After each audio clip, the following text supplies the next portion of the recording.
Sure. Hi, I hope I'm not muted. Yeah, I'm Annie Blazejek. I've lived in the Raleigh area for about 2 years. And last year, up until about 2 months ago, I had a studio at Anchor Light, which is how I met most of my friends in the art making community around here. I usually make oil paintings with my best friend and longtime collaborator, Geddes. And today I'm drawing. Excellent. Well, welcome. Jersten. Hey everyone, my name is Jersten Crosby. I am drawing with you tonight, and I do lots of things. I've been participating in events and exhibitions at Lump Gallery for many, many years and helping out when I could. And I live in Chapel Hill now, and I'm also a part of the Attic 501 of Attic 506 space that's above Local 506. And we have some studios up there. We're have been open monthly for open studios, and there's a gallery up there, but trying to figure out where that's going to go in the future. Normally I make a lot of wooden sculptures these days, but drawing is a huge component of that. And so, yeah, I'm happy to be drawing with all these friends tonight, meeting new people too. Excellent. Clarence. Hey, How are you doing tonight? Clarence Hayward. Good, man. How are you? Excellent. I just spoke to you. Yeah, I'm Clarence Hayward, local artist. I live in Clayton. I'm a painter, drawer, artist, collages. That's me. Excellent. Harrison. Hi, I'm Harrison Haines. I am a visual artist, and I have been working with photography for a long time and teaching that, but I have a background in painting and drawing, and I guess the quarantine time has kind of given me a chance very happily to get back to drawing, and Bill's online initiatives have helped me kind of commit to that in a really wonderful way. And I've been really enjoying doing that. And I'm just really glad to be here tonight. Awesome. Rebecca. Hi, everyone. I'm Rebecca Evans. I live in Cary right now, grew up in Garner. Been drawing all my life and just really like having a good time with it. Like to use watercolors and graphite, focusing on, kind of just making a mess and having a good time. But I'm really happy to be a part of this tonight. I haven't met a lot of these people, but I've participated in the Monster Drawing Rally before at the Art Museum and just really loved being a part of it. So yeah, thanks for having me. You're welcome. Thanks for coming. Logan. Hey, sorry, this gallery view keeps switching in and out.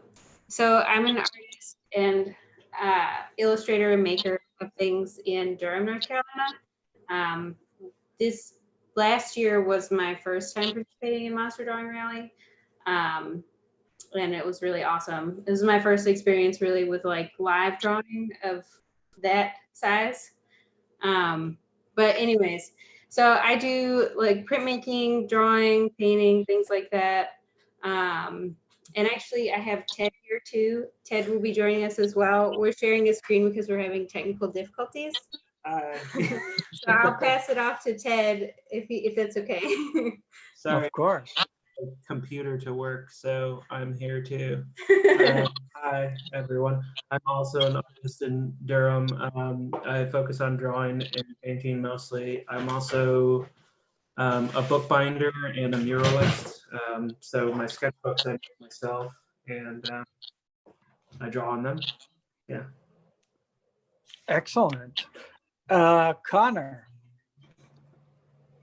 Hello, I'm Connor. I'm from Raleigh, North Carolina. I'm currently actually in Great Neck, New York, which is a little bit outside of Brooklyn, out in Long Island. I'm a multidisciplinary artist, and today I'll probably be drawing a lot of fairies. So Nice. yeah, get it. Get ready. All right. So I guess that's it, right? Did I miss anyone? All right. Well, does anyone have any ideas that we could just start drawing with right now? Well, I have a silly idea that might be a fun way to start off, which is draw a combination of your favorite animal and fruit or vegetable. Combined, right? All right.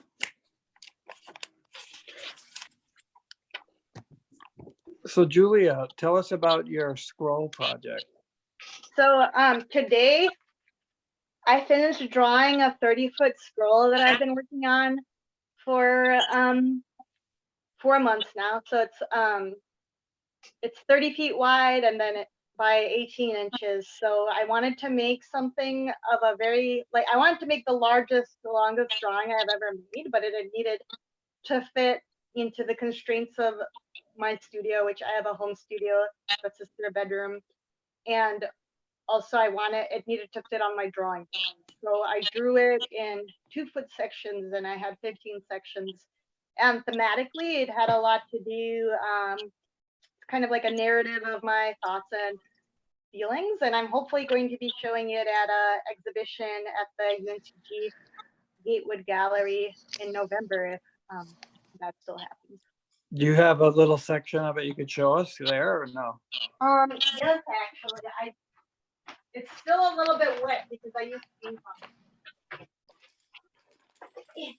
I don't know if you can see it. So this is the end of it. So I wrote the end. Wow. I love it. Congratulations, Julia. That's so exciting. Thank you.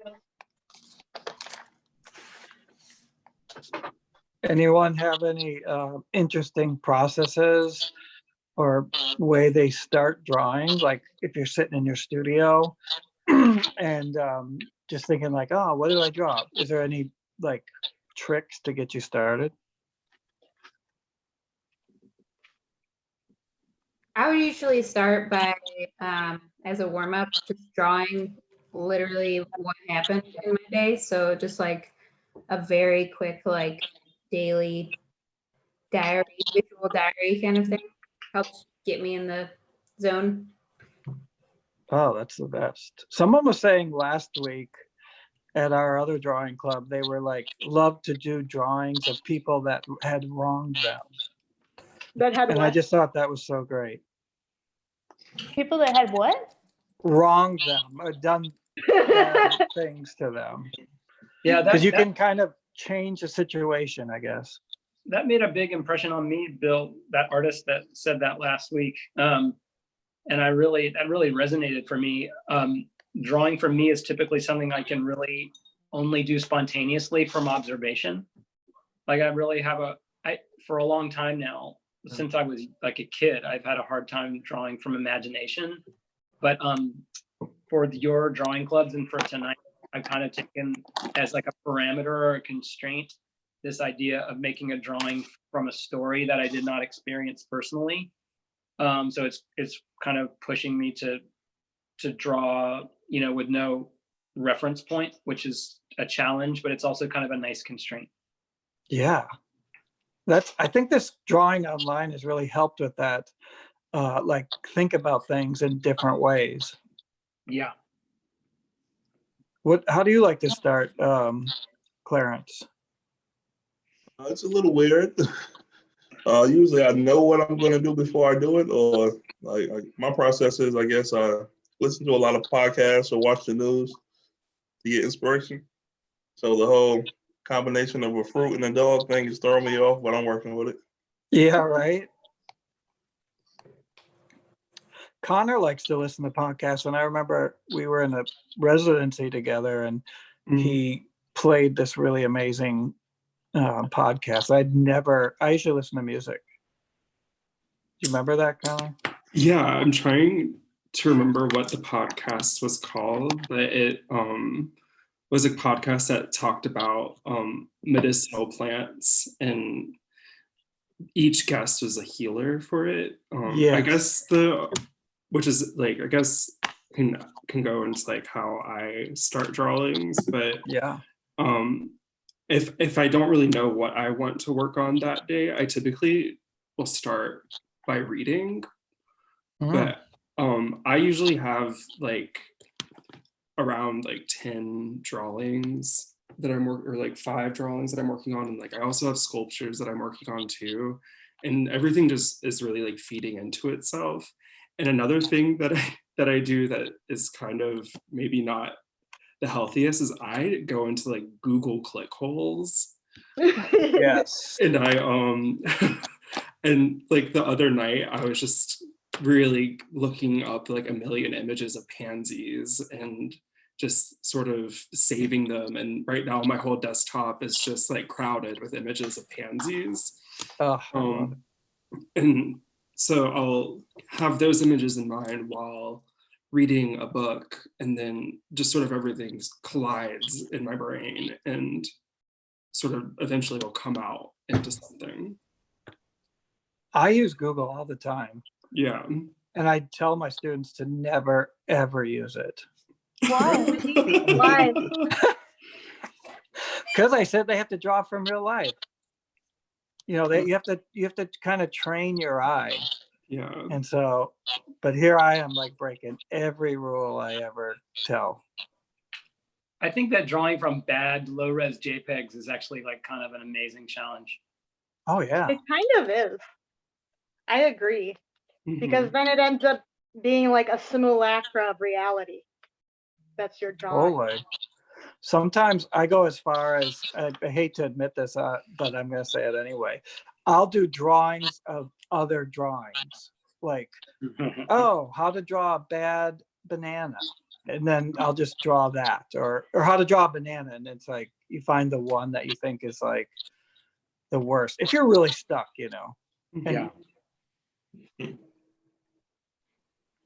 I think it depends. I think that should you draw from Google or not question is really complicated. And if you're like Clarence was talking about having an idea before he starts a drawing of a thing that he wants to communicate. And it's like, if you have a thing that you want to communicate well, and a Google drawing can help you communicate that thing, then by all means. Like it's like not about proving your skill, it's about sharing a thing and making sure another person can absorb it. Yeah, and I think the thing that happens in the translation between your observation of something and your drawing of it, no matter what way you're doing that, is always going to have some loss or some mutation that's going to make it. Yeah. And like sometimes that loss or that mutation is like the most perfect thing about the drawing, but sometimes it's like not as generous, can be less generous. Totally. I can't think of any vegetables right now. Oh, I drew fruit. I drew fruit. Anyone have any good thing to show yet? Not yet. Can show you a bad thing. Yeah, I have a bad thing. I don't know who's going to be good. Show a pizza dog. Wait, show me. I don't know if you're all seeing the chat too. We've got some suggestions. Pizza dog. Oh, I'll just copy from the chat. Wow, I haven't even seen all this. Yeah, the chat. Cantaloupe. Cantaloupe, that's a good one. Cantaloupe. Oh, I can do a cantaloupe. I think I can do that. Does it know what a durian? Banana tea. That's a good one. Wow, Banana- I'm really impressed, I have to say. It's a good That's prompt. a really good one. Yeah, this is the one that you can do a lot of. Like you can do one and then do another one.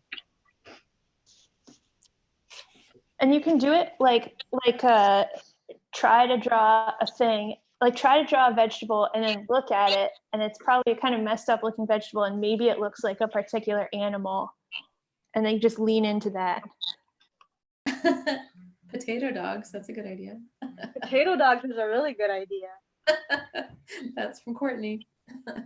Oh, Courtney, yay.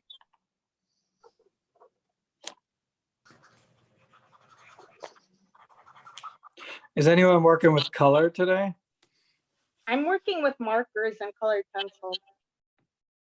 Yeah, I've got this like giant crayon. Nice. Whoa. I'm working with some like brush tip Sharpies. Oh, Sharpie makes them. Kind of weird. Yeah, Sharpie makes them. Are they permanent? It says permanent, but I don't think Sharpies are very permanent, honestly. Yeah. They're not archival. I know that. I have a naked mole rat watermelon. Get it closer. Get it closer. That's terrifying. I'm actually really scared of naked mole rats. But forever. huh? Because they live forever. I don't know. They're just so freaky looking. I did a big drawing of them recently. I love it. I've got a strawberry. Ooh, I like it. The strawberry? Is that what you said? That just came out. I don't know where that came from. The strawberry. So good. I also want to tell people that are watching and drawing at home and aren't visible that if you are tagging the museum in your drawings as you finish them, they're going to be live tweeted out and shared with the audience, and so you'll be able to see them. If you want to share them, we'd love to see them that way.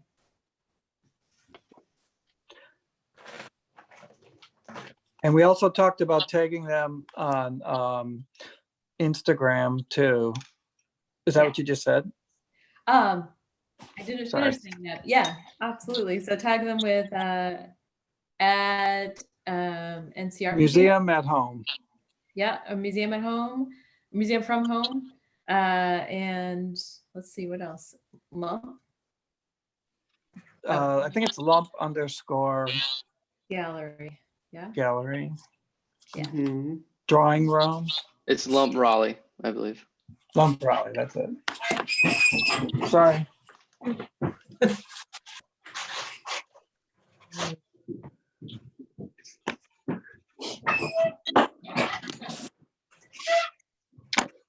Well, should we do another prompt or should we just keep working on this? I want to see what people have come up with. Oh, yes. Can we get some, are there some people showing on the guests? I have one. Oh man. So we have some artists texted me that they're in. Jenny Eggleston, shout out to Jenny Eggleston, great Raleigh artist. She just sent in a picture to me. Let's see if I can hold up my phone and show you. It's a rabbit. Oh. Aww. Oh, the color is amazing. So there you go.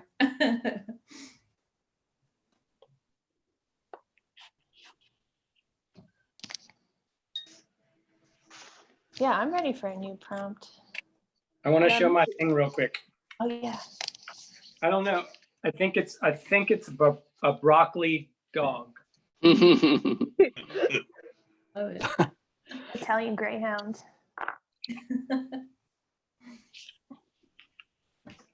I love it. Rebecca, what do you have? It was an onion, but now it's chicken. Oh, I love it. That's sort of. Oh, that's really good. I actually was really inspired by Rebecca in creating this prompt because she has a whole series of fruit animals. Yeah, I was really excited when you said it. I was thinking of you. It's like your specialty.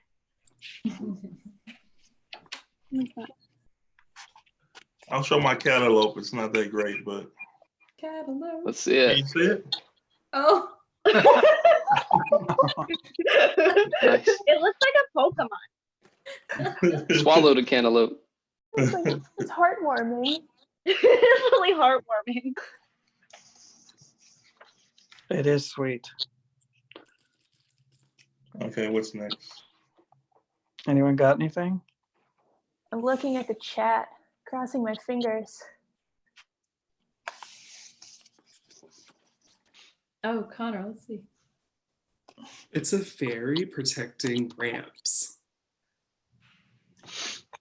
I love the wing. Yeah.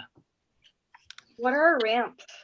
Ramps are like onions, and typically, and what happens is people like to forage them, but sometimes people over forage. So this fairy is protecting the ramps. Right. It's like one of those moths that have scary patterns on their wings so nothing comes near them. Oh yeah, yeah. It has a face on its wing so it doesn't get attacked from behind with those sneaky foxes. No.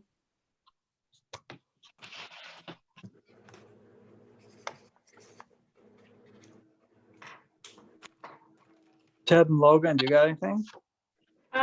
Sort of. I couldn't think of anything to cross, so I just started drawing an animal and then I just started coloring it in.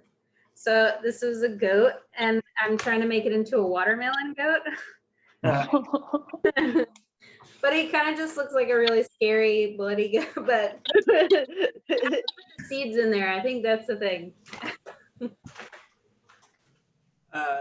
In all honesty, my distraught berry I was already drawing the sad eyes, which is something that I always start with, is just drawing these eyes with, if I don't know what to draw, I just draw these eyes.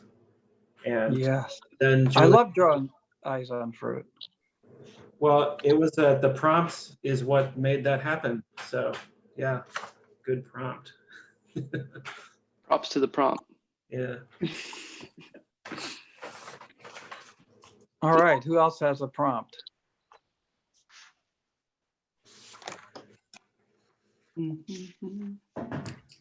Draw Well, I need something. to draw, like, I mean, I already said this is how I start drawing, but if you could just drawing like a comic panel or like one scene of something that you did today or that you do in quarantine. I don't know, something maybe positive, or maybe like I started drawing like I was like covered up in bed, pissed off because I woke up on the wrong side of the bed. I was just like, not having it today.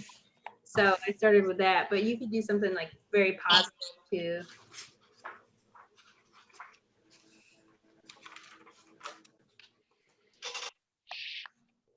That sounds awesome.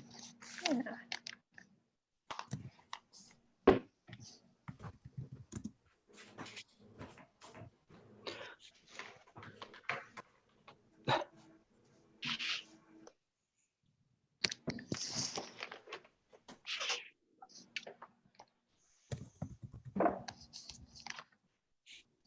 I love like the frame of comics. Like sometimes I don't have any ideas. I just would start with the comic, but if you just do the kind of the rectangle that the story's going to happen, that makes an interesting drawing.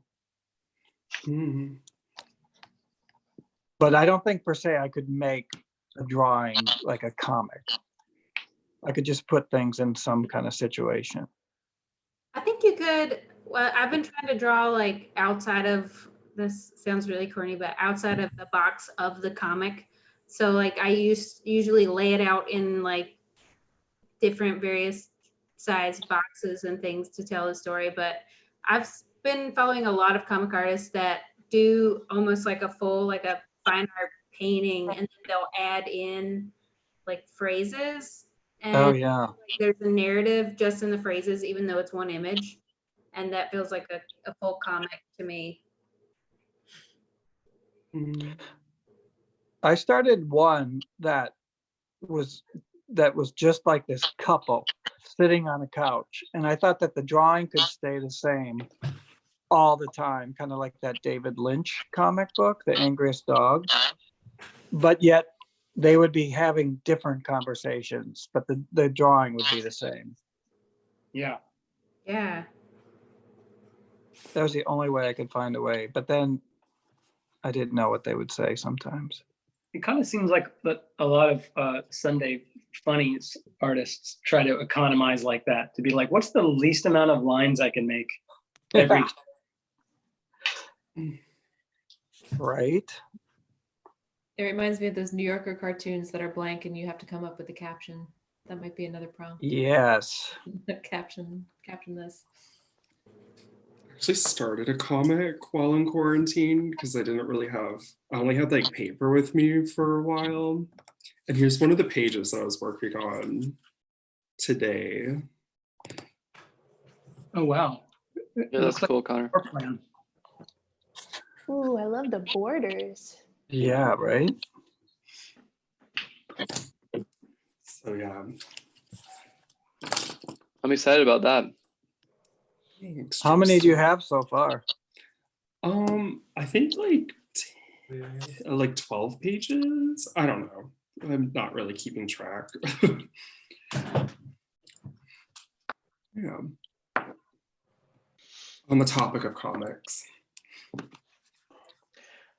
Once I did a comic, I don't think I ever actually printed it in a zine, but I tried to take panels from other comics and like just images from newspapers and, you know, thrift store books and things like that, and create a narrative out of them.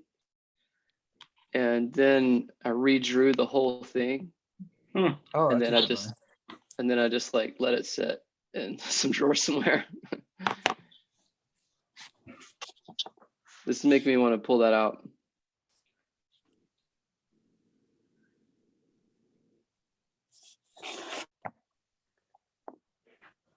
okay. I drew one, and I think I'm ready to show it. It's a gummy man carrying a balloon of himself.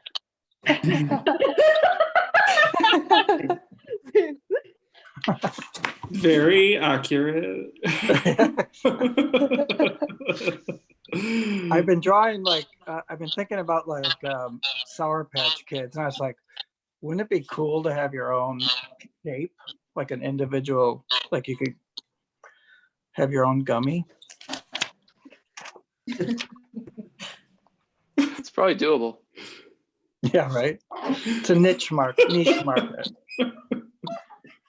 I figured out recently that you can listen to free audiobooks from the library. And my audiobook today had like an anger scene in which one of the characters, he has like a handful of Swedish fish and he just like squeezes them as hard as he can. It's delicious. Did he eat them after that? And I think he ran away after that. Oh. All right, guys. I have a drawing of a nice thing for my day. I don't know if you can see it. It's a drawing nice. of our Zoom meeting. It's a meta drawing. Oh. This has positivity. That's nice. It was in the background of Bill's. It has drawings of Bill's drawings in the background. Oh, I love that. Yeah, the first one we did, everybody drew the Zoom kind of grid. And that was funny to see. Even to see like 20 of those was pretty amazing. It actually looks like a comic strip in a way. Yeah.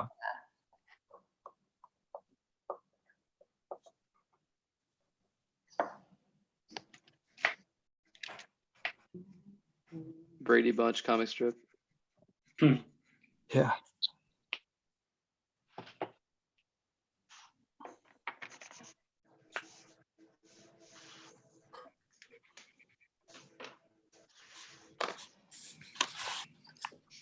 I have a question about, it's sort of related to the animal vegetable hybrid drawings.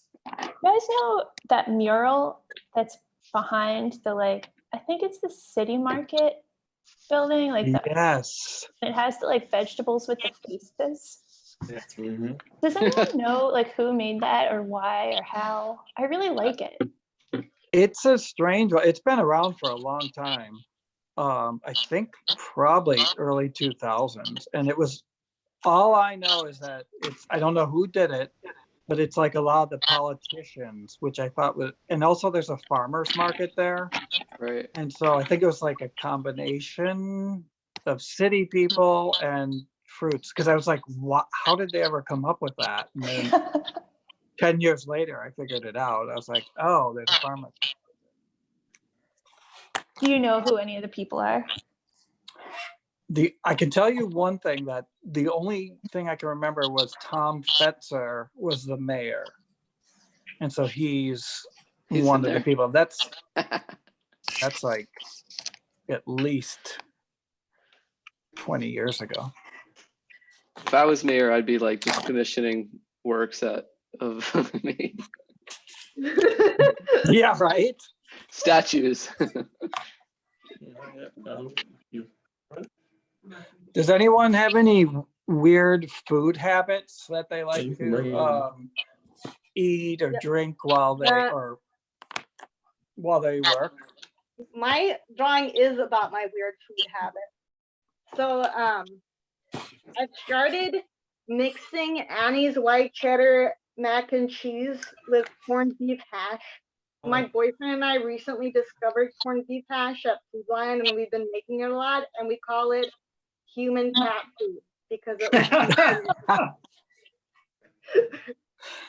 That is the best. That's so good. As a kid, we had something that we called maggots, and it was like because I had never seen rice before, and it was basically just a hamburger helper thing with rice, and I had that was like the first time I saw rice, and I had seen maggots before, so but it became our favorite you saw meal. maggots before you saw rice. I don't know. Bill, I'm from the country. have you seen the movie The Lost Boys yet? No, it hadn't been out yet. There's a scene where the vampire in it, Kiefer Sutherland, makes the other character who's eating rice think that all the rice is maggots. He looks into the Chinese food container and it's all maggots when it was rice before. So that's what happened. Oh, see, so I'm not that far off. No. The movie came out in like 1990. Yeah, this is when I was a kid, back Bill was eating maggots back in the 70s. Basically. I still ask for them for my birthday. Like, that's the meal I want. Maggots? Maggots and beans. It's really bad, too. It's made with, ground beef, ketchup, I think, or cocktail sauce, and then, what else is there in it? What's that stuff called? I can't remember. Tomato soup. Ew. You can make it on a budget. I'm a champion snacker, but I don't snack at all when I'm actually working. Mm-hmm. What about drink? Seltzer, just gallons.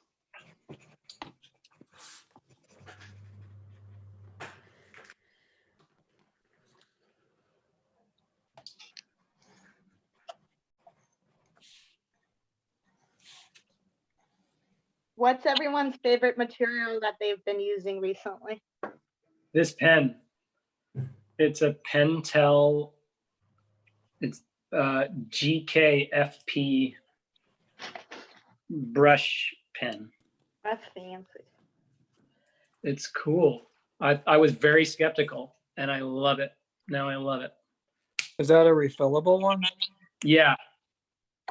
Those are awesome.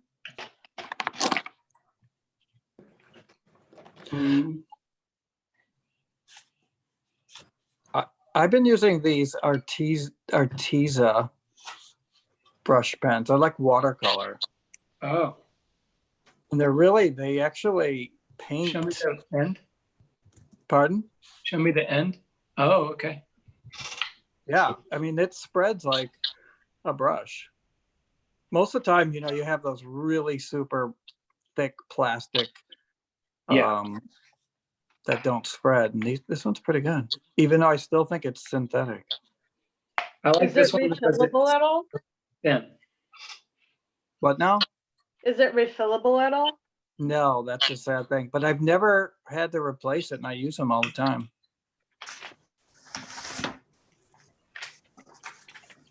I've been making these tin can lanterns. So that's been kind of like a fun material, working with like aluminum cans. Ooh. What does that mean? How do you make them? I've just been using like a sharp screw and a hammer and just like punching out words in them. That's great. Oh, I see. Ooh. It's basically drawing. Yeah, drawing on tin can. It feels like I'm giving a stick and poke tattoo, which I haven't done since I was like 18 or 19. So that's fun. It immediately comes to me that would make an amazing photogram if you shone light through that thing. Oh yeah. That's a good idea.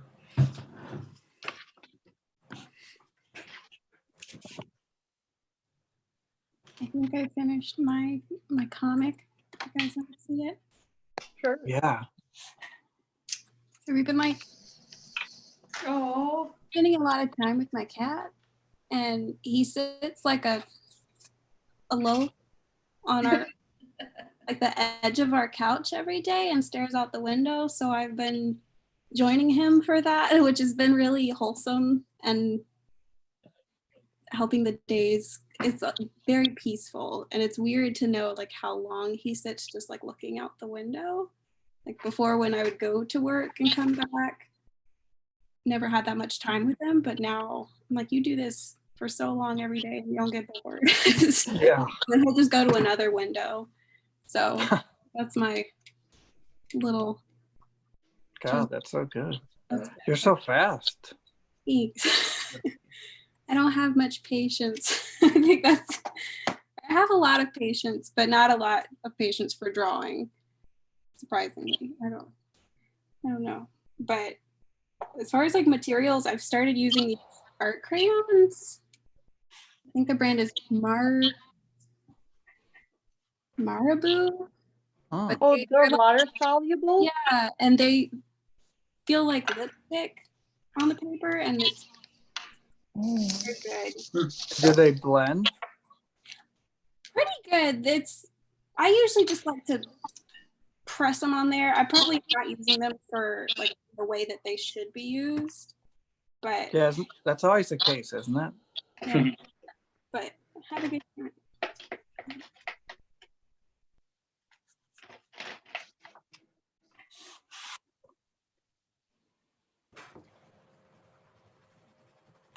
Let's open it up to anyone else drawing along. Does anyone want to show us anything I was just that going to they're show this doing? from a material standpoint.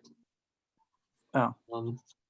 Just been having fun trying to do some like rainbow drawings and making these head drawings that I do into rainbows.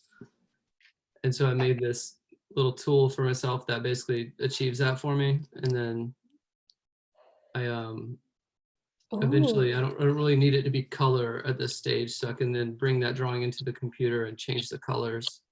Oh wow. Can I copy you? What's that? Can I copy you? Yes.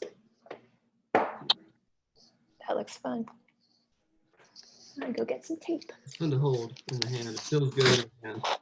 Let's see a result. Well, this is just like a funny little squiggle. Oh, I don't have too many of the rainbows in this sketchbook, but this is kind of like a test one maybe. Nice. Harrison. Do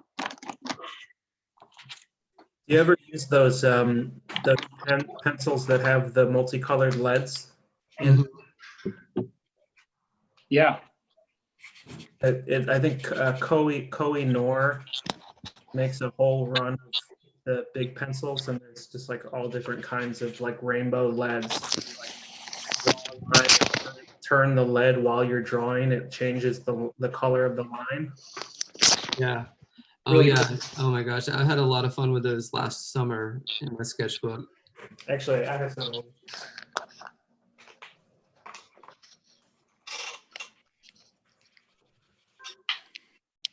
These guys, they're Oh, Oh, wow. each one is you can see that this whole line here has like 3 colors in each one, and then these ones are all just like a rainbow of these colors, and then this one is Japanese, I think.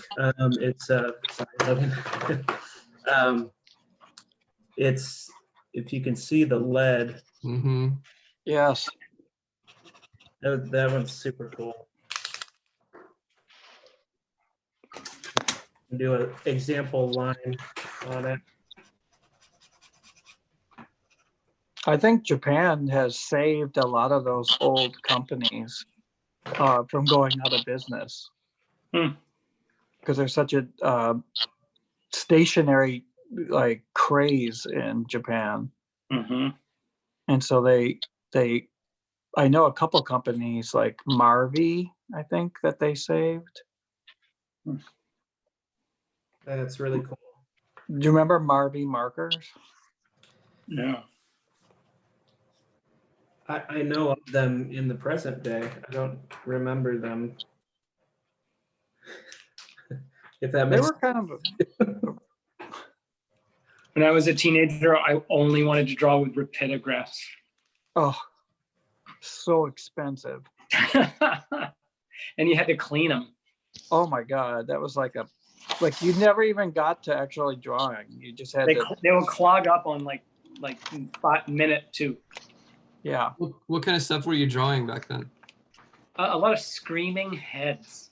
Was it band flyers? Yeah, band flyers with people screaming with really exaggerated large mouths. Is that the next prompt? Yeah, right. That sounds like a good prompt. I drew that as part of my scroll, except I wasn't screaming. It was like me at the dentist with my what? Oh.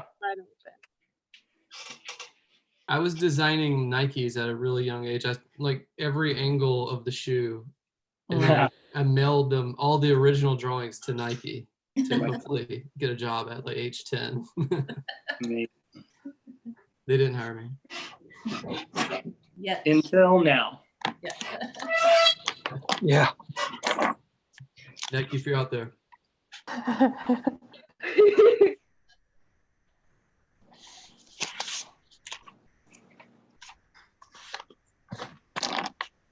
All right. What do we got?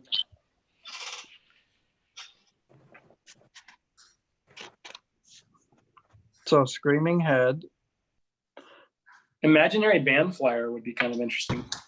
Yeah. Like your own band, your own theme.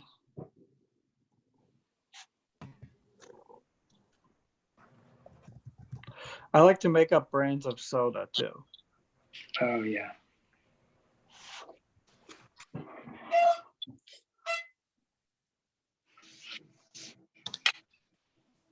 I finished my my comic book page too. This is mine. Wow.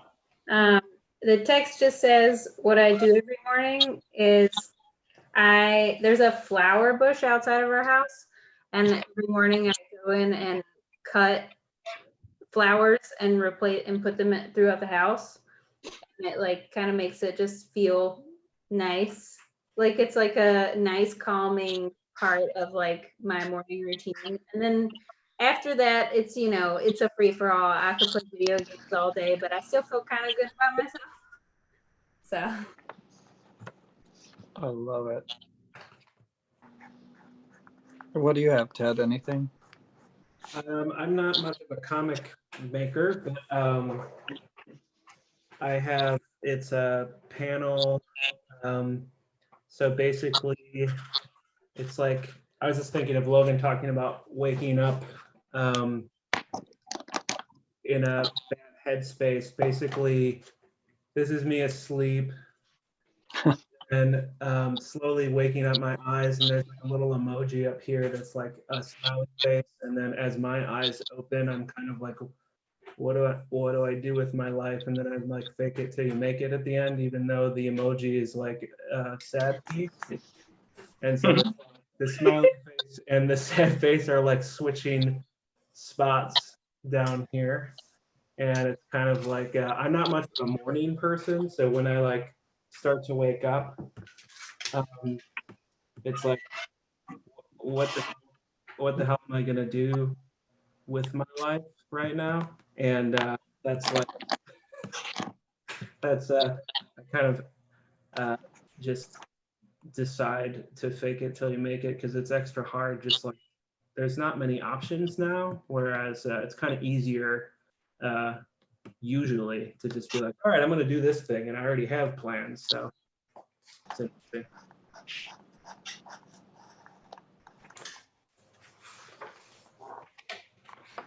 Have you guys ever seen I think it's a Glass Menagerie.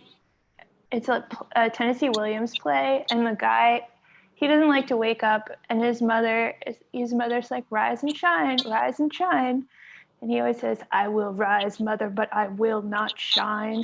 I like that morning. That's awesome. That's exactly me. I love the cover of that book. That's what I remember, those line drawings on the cover of it. Yeah. I think I've only seen the movie, actually, technically. We read it in high school. Is it time for a new prompt, or does anybody want to share what they've done so far? Oh, nice. Who did that? Oh, Did you do that, Angela? Yeah. I love it. I feel like I've been in Zoom meetings all day, and I do actually surreptitiously sketch people. So it's a good thing. You stay real still.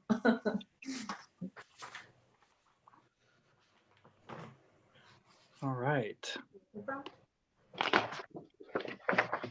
Anyone else have anything they want to show?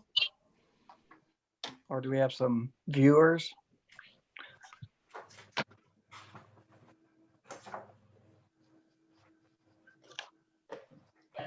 Somebody's got something. What do you got, Clarence? Oh, I'm not much of a comic person, but today I did some art and some sleep. Can you see it? I love it. See? That's amazing.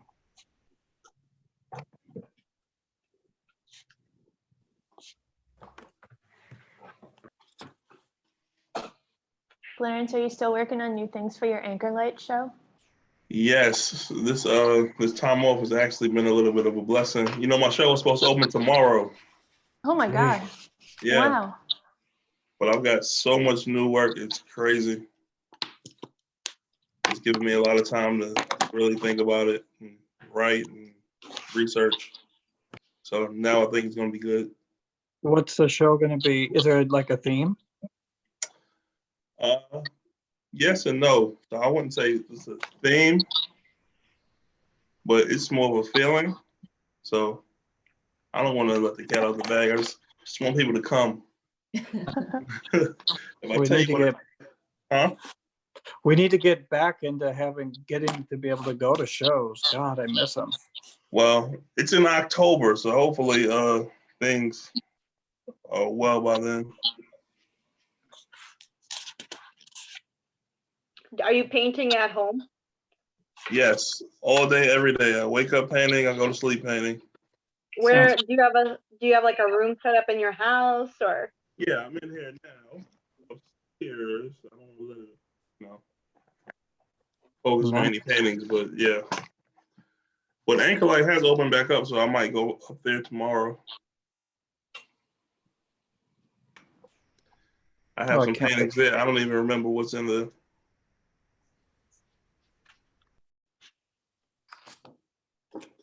Have your daughters been helping you? They've been trying. They've been Yeah. trying. They have been trying. What about you, Annie? Did you ever even move into your new studio? I moved into that studio at Bonded Llama for 2 weeks. And then there was the stay-at-home order, and then I just stayed at home.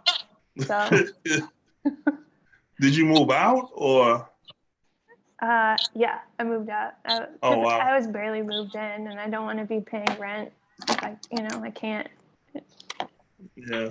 Because I know a lot of studios got rent relief. I guess it just depends on who owns. I don't want to like say some political thing on here. I think it just depends on who owns the building and stuff.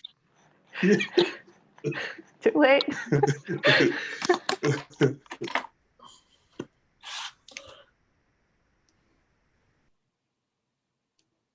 That's funny. Maybe we should Alright. take a prompt suggestion from the chat. Yeah. Have there been any? I don't see any yet. There were some drawing. Let's see. Jasmine Best, the great Raleigh artist, had a suggestion. Let's see. I'm looking for that. Oh, This is going to turn into like an improv comedy thing, right? Yeah. Where's Drew Robertson when you need him? Oh, next time. Out there somewhere.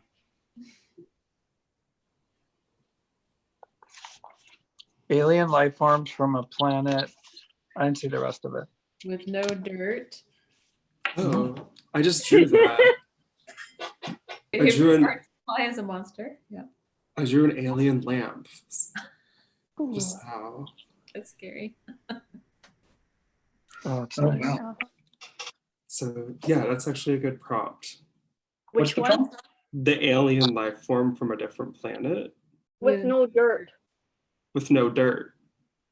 That is a really good prompt. All right. I Let's do love how it's so specific. And bonus if you combine it with awful outfits.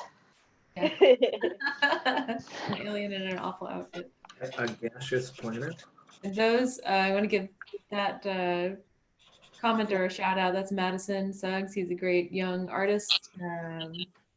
He's been a fan of the museum for a long time. He's been a student at the museum for a long time. He's a great upcoming young artist. Okay. No dirt? No dirt. Dirt.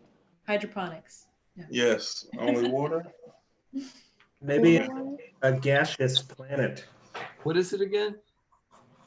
Alien form Cool. from From- planet without dirt. Oh yeah, easy. I was just drawing that the other day. Now we're in my wheelhouse. I guess we're in Connor's wheelhouse. Right. Yeah. Welcome. How does it feel? I'm always here.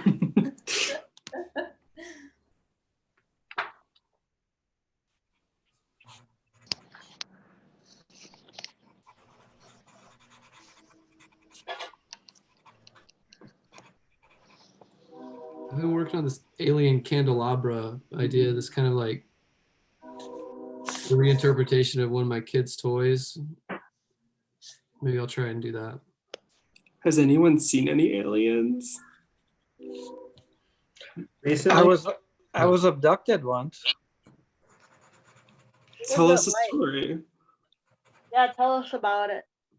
Well, I don't remember too much, but I remember that I was in not Joshua Tree, but Yucca City, and we were sitting out, and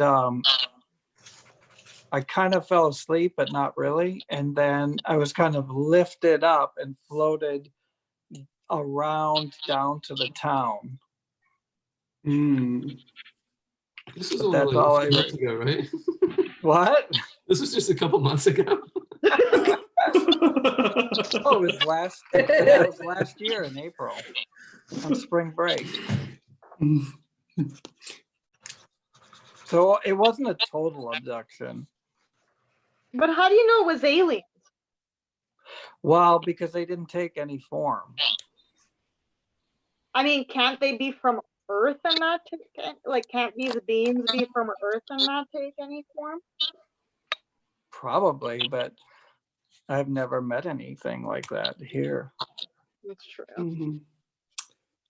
When I was younger, my grandmother, to say politely, could sometimes see things that weren't actually there. And I remember me and my cousin was at her house one night, and she like grabbed us and took us outside and was like, "Look, there's an alien." But she was like pointing to a street lamp, which is like kind of what has like inspired a lot of like me putting like UFOs into like sunflowers or aliens into lamps and stuff, because that's just like a really strong memory I have of her. That's really funny. Yeah, fun story. Because you have sunflowers that have spaceships in them, don't they? Yeah, I do. I paint a lot of like giant sunflowers that are like in the shape of UFOs, which is kind of inspired by that, along with like other things.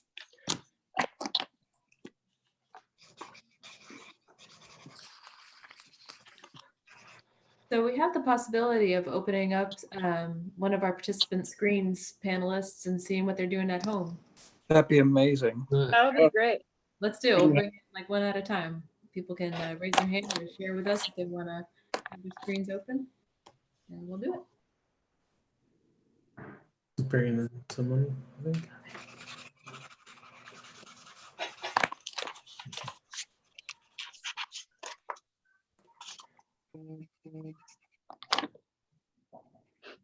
All right, let's see. We have Linda Starr.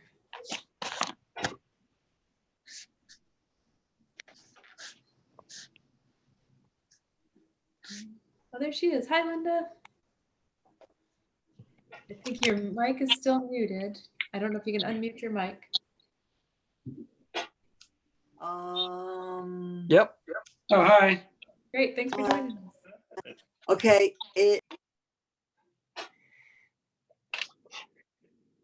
Unmute. There you go. Am I good? All good. Yeah. Okay. This was the aliens.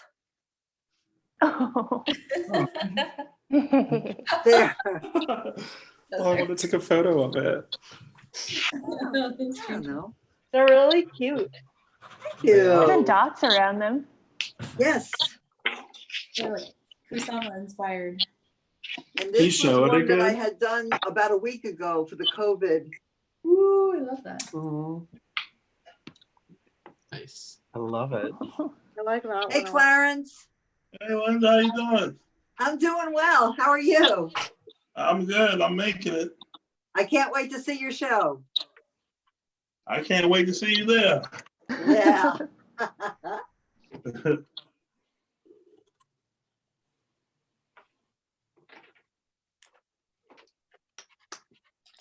How many people are watching this? We've got 50 on right now. We've got more on the YouTube. We started out with about 68, about 90. On 90 on YouTube? Wow. 90 all told, and then those numbers are fluctuating. So yeah. That's pretty cool. No, this is great. It's amazing. That is amazing. Okay, I made my alien. Here he is. Oh yeah. Here's my Oh, alien. wow. I don't. Oh, cool. How do I see it? Oh, everybody else I meet you. can't see it. I was thinking maybe he was made of water, kind of. Well, that's cool. That's Yeah. That texture. God. Yeah, the texture is really good. Thank you. Mine is like a worse version of yours, but I was thinking a sort of similar thing. No, I love that. That's so funny. That's cool. I was thinking like with no dirt, things could be really sort of puffy and delicate and textured, and they wouldn't get dirty.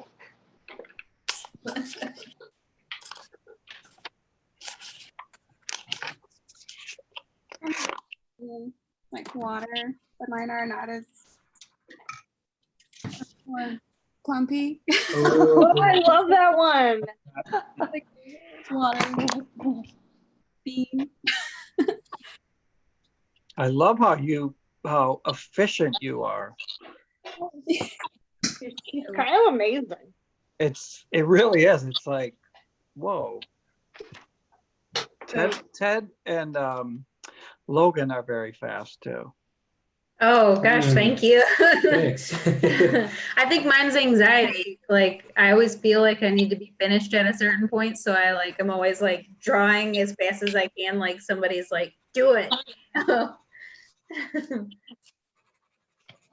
Well, here's my guy so far actually. He kind of looks like a golf ball. He's in a lava land. So there's like the lava and he's like hanging out in it, and yeah. I love it. He's got a little toupee or something, like a little like Brendan Fraser hair or something.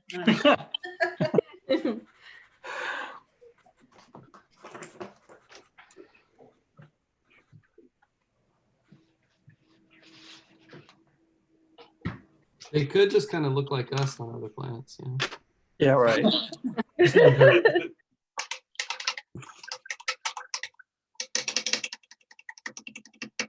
No, this is my alien. A good one. Nice. It's like a candelabra. Are those fingers? They slide on their head upside down, and then their feet are just lights, and one's a finger. Which I think makes sense for the ecosystem over there.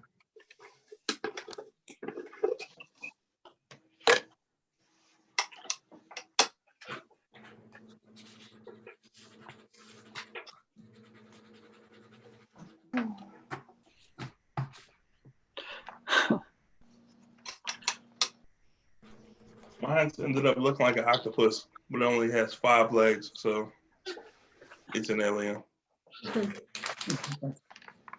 Yeah. Oh, It's a puss. I like it when they're missing like tentacles. Like kind of a mutant thing.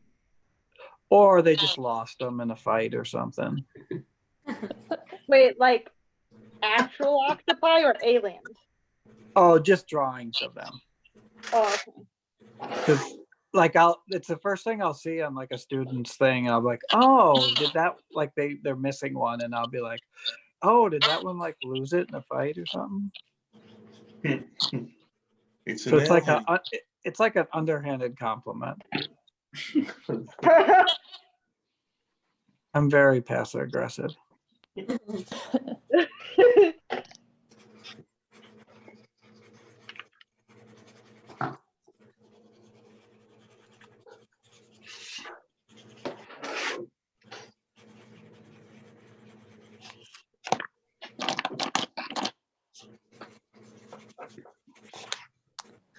I guess I could just talk about what we were talking about before, materials that I've been using, or kind of obsessed with rather. And like, I think, like I said to you before, how I draw really fast because I feel really anxious, and it's always been really hard to paint because I feel like a lot of times what I'm doing, I have to have more patience. But I'm like obsessed with these like expensive, really awesome Posca pen paintings. Oh my God, yeah. Wait a second. Yeah, the whole box. They are the best. Posca pens rock. They're so good, and they're like a combination of like, if you're like a really quick, fast, kind of sketchy drawer and you want to paint, like you can kind of like sketch paint, and it feels like you're drawing. It's really cool. I have the big thick ones. Do you like the thin ones? Yeah, I have like the very fine point ones, and then I have like the kind of sort of thick ones. I've not ever gotten a big one because often I work really tiny. So, but I should try that one out. They last forever though. Yeah, Yeah. they do. They're good. The And thing this Show is me what it looks like when you draw with it. What did you say? Show me what it looks like when you draw with it. What is the result? that's all I've been drawing with. So I mean, I've been doing this, Oh, and I okay. went over this with color pencil too. That's kind of like my thing, is just like alternating between them. And there's like, it's kind of hard to tell, but there's just like paint strokes here. Yeah. And then this is more like color pencil. These are paint strokes again. They're really good for if you like mess up, which I do a lot, and they're super thick. And then you can go over them and totally like erase like stuff in the background that you like pencil marks and stuff. I just bought golden golden acrylic what is like high flow medium, so I can mix my own paint refills for my paint markers. The fluid acrylics? I have La Posca paint markers, and I bought like just plain high flow acrylic medium, and I'm gonna mix it with acrylic paint and put it in an applicator and then refill these because I saw it on a YouTube video. So Oh, wow. I'm gonna see if that works. They have them at Jerry's. I didn't know you could refill them. I thought that was Yeah, how are you gonna open it up? The nib, I'm pretty sure the nib just comes out and you can use an applicator bottle to just squeeze the paint back in there. No, they have blank ones of a different brand though. I also I got have this the syringe. Liquitex ones. Yeah. I got this syringe because I thought I was going to refill them with a giant syringe. I've been researching. Wow. Everybody, we got a new artist coming into the room, Jenny Eggleston. I'll say hello. We also had a question from the panel too about where you buy your art supplies. Jerry's. Jerry's. Hey, Jenny. Hey, Jenny. You're muted. Can y'all hear me now? Yes. Awesome. Yes. Hey, everybody. Hello. Hi, Jenny. Okay, so can I show you my my water vapor? Yeah. Okay? Yeah. No, I love it. Very cool. I love it so much. She's counting all her children. I love it so much. I love to count my children. And been working on this as well. Here. Can you see it? Oh, Yeah. I love it. I wasn't into doing what I did today, so I just did what I do. Love it. Yeah, sometimes I don't even do the prompts. I just keep drawing. Exactly. If you're in the zone. Or I go back to them later, like maybe next week I'll think about it. I have an idea for a prompt, which is draw, like superimpose, draw something on top of something. Oh, that's what I've been doing with the Poscas. Awesome. Oh yeah.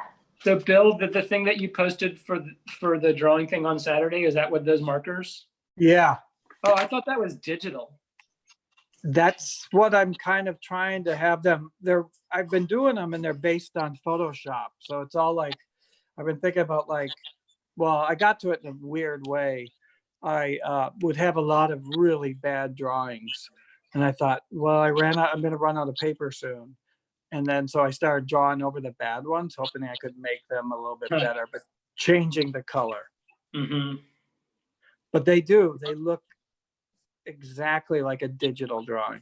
Amazing. I think I'm gonna buy the thin ones to go with my bigger Poscas. Yeah, me too. Should. These are my aliens. They're blocked.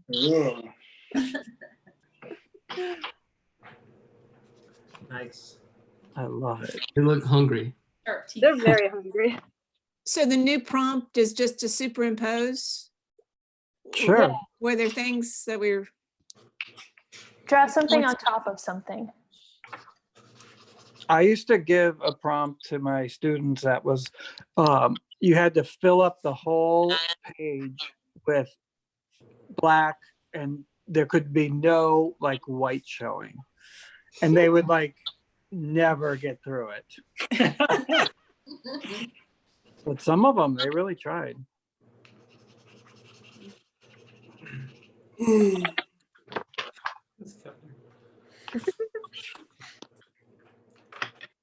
I've had a long love of the Muji pens, but I'm kind of phasing out.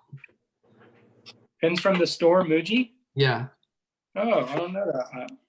Yeah, you get them in little boxes. They're great. I mean, they're really just great sketching pens, but Muji I'm wanting thicker and thicker line quality right now, and this is just the thinnest you can get, you know. Pretty much anything they make is my favorite. Yeah, no, they're great. Oh, and another fun fact is that Pasha was, if you look on them, look at the company. It's Mitsubishi. So I think, I think it was like an Italian company. I could be wrong, but it was bought out by Uni, which is owned by Mitsubishi. Like the car manufacturer? Oh, they make everything. Mitsubishi. Oh. They make TVs. They make, yeah.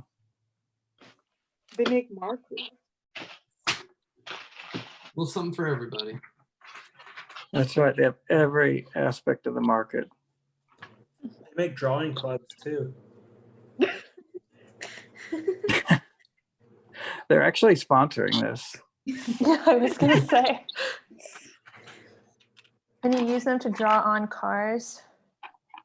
That's what they're invented for.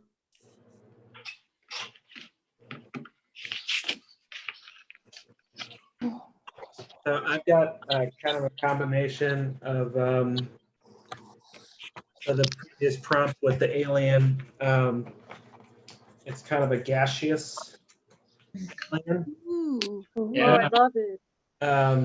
But I'll use this to eliminate one process thing that I really like to do, which is the previous drawing. I really like to use markers like Sharpies that bleed through to the other page. And all of these marks here were parts that bled through here. So then I basically just highlighted them with a black marker and then just put color in behind them. And that's how I got that form. And love it.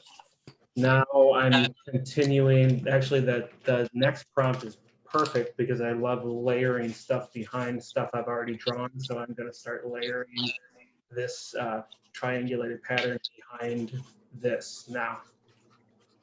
Yeah, you do that a lot, don't you? Yeah, I have a lot of drawings that basically, like, it's just like I'll the first thing that I draw often becomes kind of hidden in plain sight. Like, yeah, it becomes a background, right? Yeah, so I work backwards, and then this one I'm just rearing to go on this silhouette on the back here. I'm like really interested by. Creates a really cool design from this green here. So then I can create another composition with that I wasn't really intending to create. I love that. Automatic. It looks almost like a tessellation. Yeah, right? It looks like a computer created it or something. Yeah. Fabulous. Yeah. And so I like working with stuff like that a lot. That's why I like working in books a lot. Have you been able to make sketchbooks during the virus? Yeah, tons. That's the main thing I've been doing at home. Are you selling them too? Yeah. I'm not a good salesperson, so I kind of make a lot of stuff, and I'm like, what am I gonna sell it now? What the heck am I doing here? Yeah, I'm sort of being facetious, but yeah, I'll sell them eventually. I'll probably put them online at some point. I got stacks of them. Awesome. They're beautiful. Yeah. Ted, are you selling those through your website? I don't really have a website right now. I'm kind of in transition. So Through Instagram. Instagram mostly, and then like I have a big cartel shop that I'm gonna get up and running. So yeah, like some sort of website eventually. What's your Instagram? Dirty Consumer. Nice. Again? Appropriate. I'll put it in the Yeah, right. Dirty Consumer. Oh, I follow you already. Very cool. Oh, you too. I love it. Dirty Consumer was my AOL screen name in middle school. Yeah. In middle school? Yeah, I love your work. I follow you. That's great. Thanks. I love it.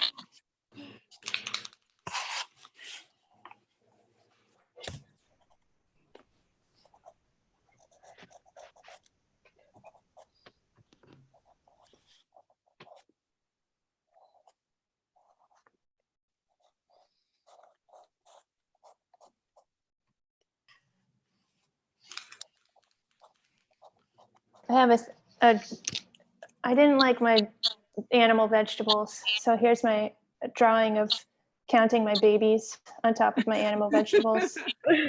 Nice. Oh, I like your ghost children. Yeah, they're like yeah. What kind of ink is that? This is I don't know brands. It's Bombay Blue India ink, Dr. P.H. Martin's. I don't know. Oh, those are good inks. That's I have no idea. I really like the Askew Taylor acrylic inks. They actually make a paint pen. Askew Taylor. What am I talking about? I was thinking about art.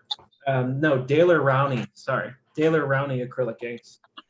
But oh my God, do I miss Askew Taylor? Rest in peace every day. We were Oh talking about my supply store. God. Like, oh, jeez. Somehow. Isn't that funny? Can you all see the tag? It's an Askew Taylor tag. I pulled out this pad. I've So much,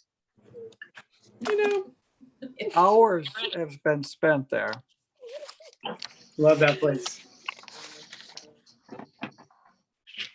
Well, I'll plug a really good shop in Durham. It's I work retail there when it's open. It's Art Post Supplies in Durham. It's a really good shop. It's a small art supply store, and we do like art instruction there as well. But it's the only art supply store in Durham. So Wow. Where is it? What's that? Where? It's in Durham on Iredell Street, like Iredell and Markham, basically. Like if you know where, like Beverly Buffaloes is, it's right around the corner from there. Yeah. Oh. It kind of looks like it's in a house. It's in a house. It's basically in a house. Yeah. Okay. Say the name again. Art Post. I got really good advice there about acrylic washes once.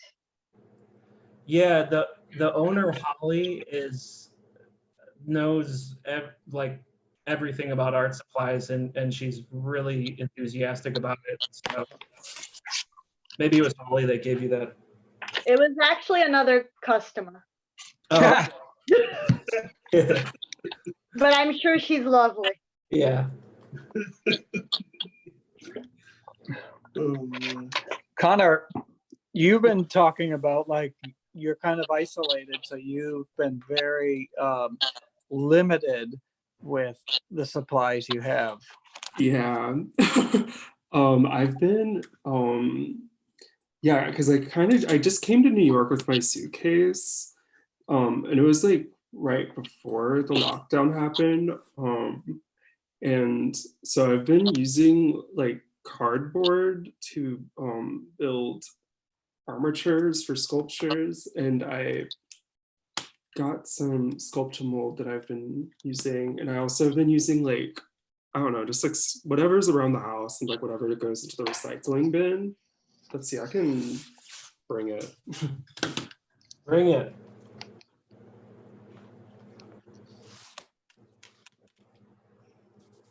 So That this was is a good, someone had a great comment there.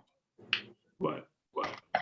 It was about, I can't even say it. I don't want to do disservice to it, but it was about how during these times comes great creativity. Yeah. So this is sort of an armature I'm building out of cardboard. And just, I don't know, utilizing what's around me to make what I need. Yeah. I love it. Thanks. It takes me back when I've been trying to make a miniature drum set out of my cat food cans. I love it. You need to Wait, post a can you picture of show that. it to us? Did you show it just now? Your drum set? I can show it. Hold on.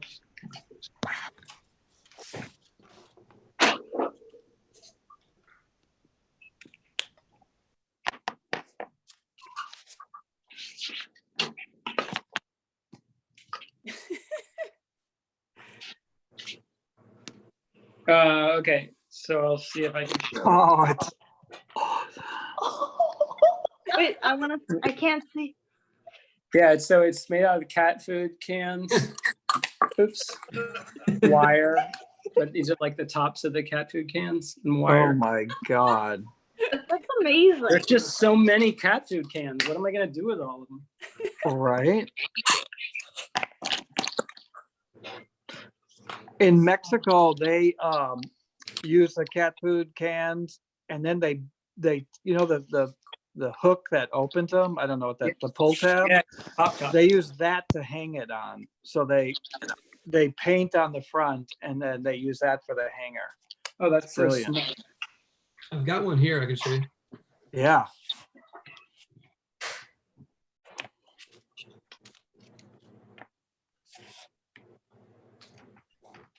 There you go. Oh my God, yes. Yeah, these are great. Wait, show me, Justin. Oh, sorry. Wait. Oh, that's so good.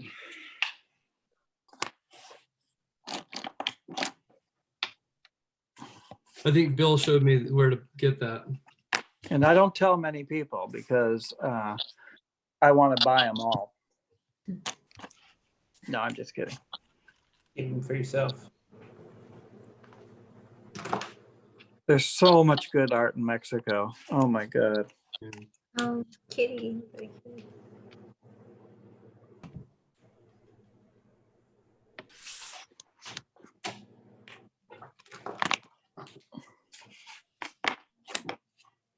Were you? How are we doing on Go this this summer, prompt? Bill? Yeah, does anybody have anything they would like to share? It's the overlapping, right? Oh, overlapping, right. I this one. It's a graphite drawing I did a while ago, and then I just did the Posca pins. I'm still drawing things about these roses. They're pulling me through the quarantine. But and then I just like added, like, this was all just like graphite, and like I added like stuff into the face and like the shirt and the font and stuff.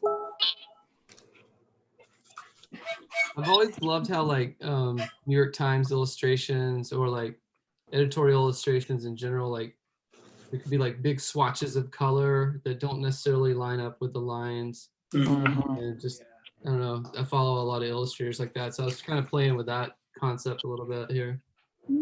Oh, cool. Just making some big, like, I started with like big blocks and then started filling it in. I wanted to I really am in love with this blue Posca marker that I have. So I drew with the blue marker, and I use a lot of gel pens. So I drew over the marker with gel pens, and I used a lot of tempera paint sticks. So that's the lighter blue. And I drew over that with marker, which are materials I use a lot. I love it. Do any of you have strong opinions about the boundary between drawings and paintings? Does anyone think No. that's important? I call Well- everything I make a drawing, In here. even if it's mostly paint. What they say is that every work on paper is a drawing, no matter what it is. I mean, of course, there's obviously differences, but I think anything, we did this drawing show called The Nothing That Is, and it had things in it that really challenged your ideas of like what a drawing could be. So there was photos in there, there was sculptures that made drawings. It was really kind of really to push the envelope in terms, there was performance. So it's really wide open, I think. I kind of think of my life in terms of as a drawing. Like I do a lot of parts of my practice, like I do performance art and social practice work, but I think of those as drawings. Everything is a drawing. Why? Well, I guess a lot of things I do that require people are unpredictable, and I feel like when I'm drawing, I never know what I'm gonna make next, and I don't know how materials are going to interact ever. So that's the parallel that I find. Yeah. Cool. It's like drawing is this kind of punk rock brother, sister, friend to painting. Yeah. I think there's a, Yeah. you go ahead. I also just really love working on paper because it's so vulnerable and fragile in comparison to canvas. Yeah. And it's just, there's something about it that's relatable for that reason. I find paper very relatable. And you can do it anywhere. Like if you have a thing that makes a mark, like one of the most beautiful thing I ever saw was this guy in China who had a big brush and he would walk around with water and paint on the sidewalks, these beautiful paintings, and then they would slowly disappear. It was just like it was like magic. It's like mopping your floor is a kind of drawing. Yeah. Or like Janine Antonio when she made those drawings where she used her hair as the medium to make the mark. Bill, I think that artist was at Sika a number of years ago, and he was doing portraits of people that had been killed by cartels.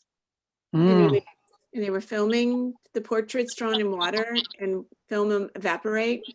Oh, it was stunning work. Love it. Also, I guess there's like a really hazy boundary between writing and drawing.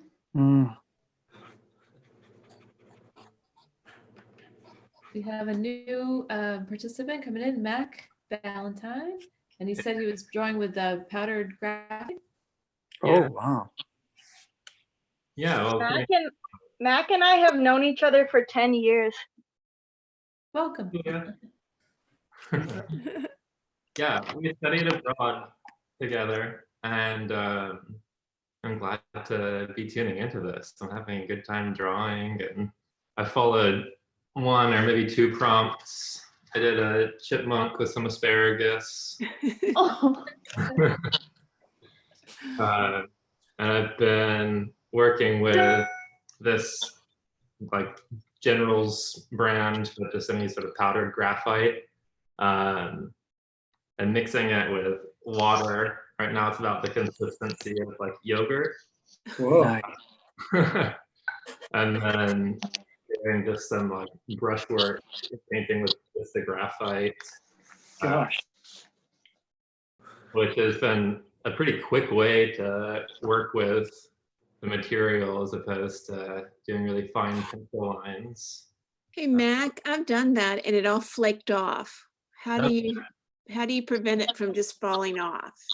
Well, it's a new process that I'm using. I've just sort of started this evening working with it in a lot thicker brush strokes. Like it's pretty glossy here. Depending on how it turns out after it dries, I might mix it with some gum arabic that I have, a watercolor binder, that has a bit more adhesion to the surface. Wow. That's a great thing to show at the, with the topic that we're discussing right now too. It's sort of like making graphite into paint. Mm-hmm. Yeah, exactly. And I'm able to get different consistencies. Like, I guess there's the most sort of nuance and the different values of the graphite here. We're mixing in more water. I'm hoping that that'll stick to the page a bit more, but we'll see with the really sort of thick impasto strokes if it ends up sticking. The webcam digitalness was doing some crazy optical illusion with that drawing. It was like, oh yeah, things were moving. Trying to see what it was. Nice. I was tripping for a second. This is a great thing y'all are doing. It's nice to be able to tune in just from my home here in Athens, Georgia, and whatever I'm making.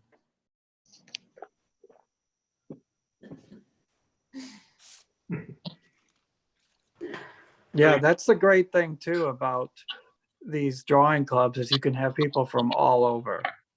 Yeah. Definitely. Yeah, I guess that's a question for the folks watching at home, and go ahead and comment in the chat if you're from somewhere other than Raleigh or the North Carolina or the Triangle. Let us know where you're tuning in from. So we got Georgia. My parents are watching from Miami. Nice. I know my friend Krista is watching from Philadelphia. If anyone has a birthday, we could do birthday drawings for you. My birthday's on Cinco de Mayo. Nice. Okay. Is that the next prompt? Birthday card? Yeah, for Bill? Cinco de Mayo. Yeah, for sure. Okay. No birthday cards. Yeah. Okay. Cinco de Mayo. Here's my overlapping drawing. Can y'all see it? It's cussing bananas. Wow, I love it. I have no idea. So we're doing Cinco de Mayo now? I'm gonna do happy birthday to Bill. All right, I like that. I think I finished my overlapping ones. Let's see. Oh, Oh, So I love that.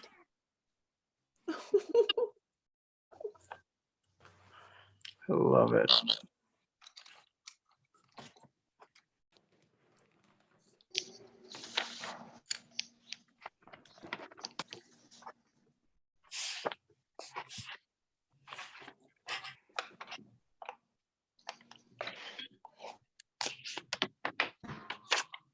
I think I like this 4 pencil thing because it makes me draw worse. Like I really miss riding the bus to work every day right now because I used to draw on the bus because it was bumpy.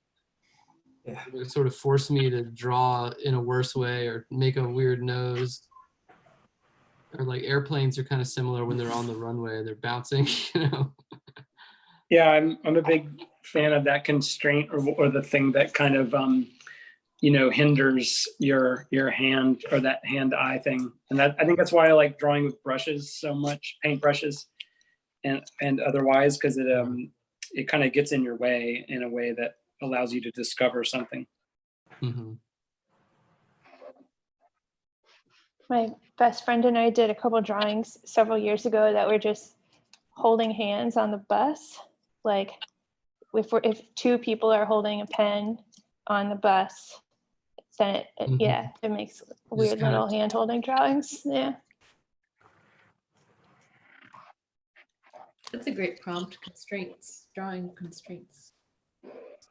The other thing is, Jerson, didn't you have that one about blind contour?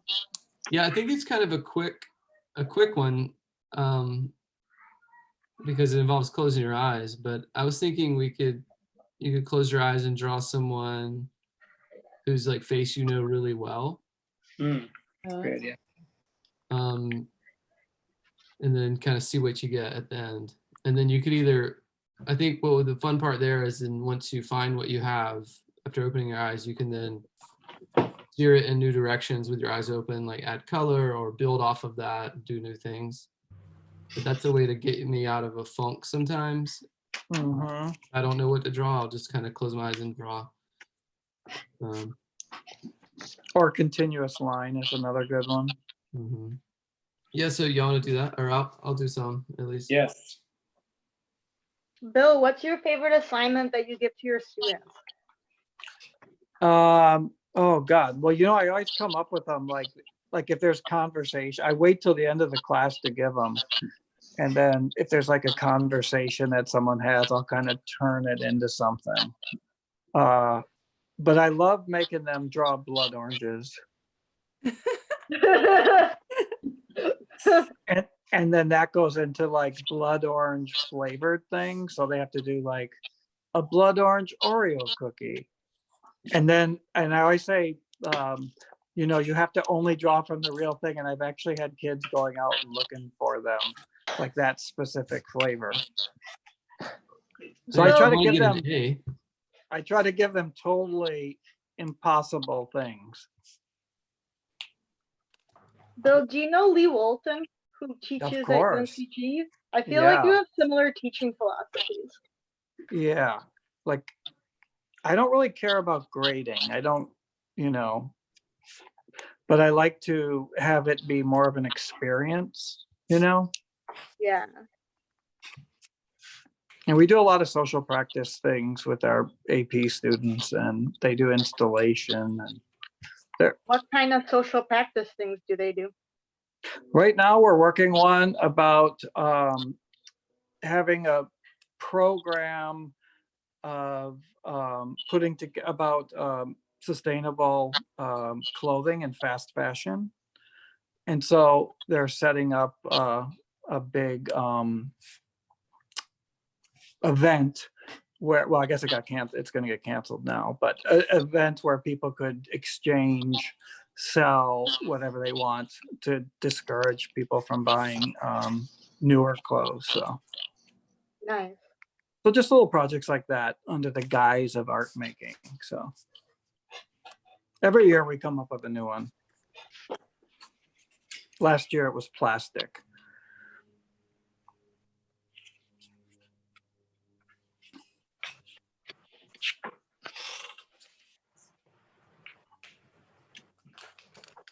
So the blind contour I did, I mean, it only lasted like 5 seconds, but now I'm sort of trying to make it into something. Kirsten, here's the blind contour drawing I did of my son. Oh, yeah.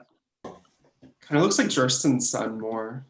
I don't know what your son looks like. Why are you drawing my son? Stop drawing my son. Oh, good times.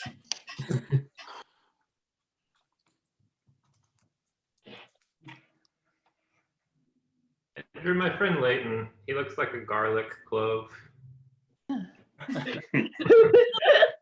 Let me see.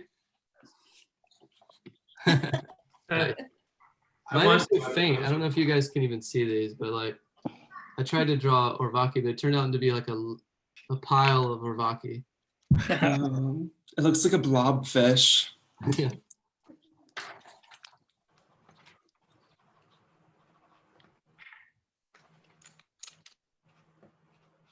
Oh, speaking of which, if you want to draw something interesting, Google sperm whale turd. I know about that. That's interesting. Sometimes I will do that, and just like the one that I maybe can draw, I will draw. Or the one I know I can't draw, I'll draw too. Can you make that into a t-shirt? I just saw it on the internet the other day. It's pretty crazy. There's a whole thing about it. It's like a wormhole.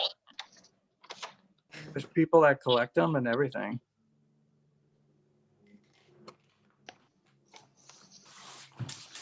You could save the whale's life. By selling them. Well, they just learn, the scientists that collect them learn so much about their health. Oh, yeah, right.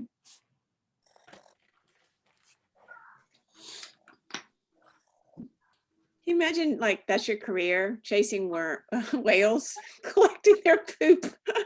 You know, like a really rare perfuming item is whale puke. Is whale what? Whale puke. It's like you can't ever like harvest it, obviously. So in order to, it like floats around on the surface of the ocean for sometimes months or years and kind of like just cures. And then like when people harvest it, when it finally comes up to the shore, it's got this scent that perfumers can't replicate in any way except for whale puke. Is that what ambergris is? Yeah, that's what it's called. I forgot. Yeah. Ambergris. Yeah, we got a link in the chat. I have a perfumer friend in Chicago, and he's been telling me about all of this perfumery lore, and he let me smell some ambergris and then explained to me what it was. Bill, I made you a birthday drawing. Hey, baby. Oh my God, I can't wait to see. Oh, I love Let me it. see. Let me see. Show it again. You need to talk. Oh, okay. Here's the drawing. Oh. Nice. Perfect. Here's my birthday drawing. You'll see it. Yeah. Oh, I love it. It's it's your Corona birthday. That's Yeah. right. For a year.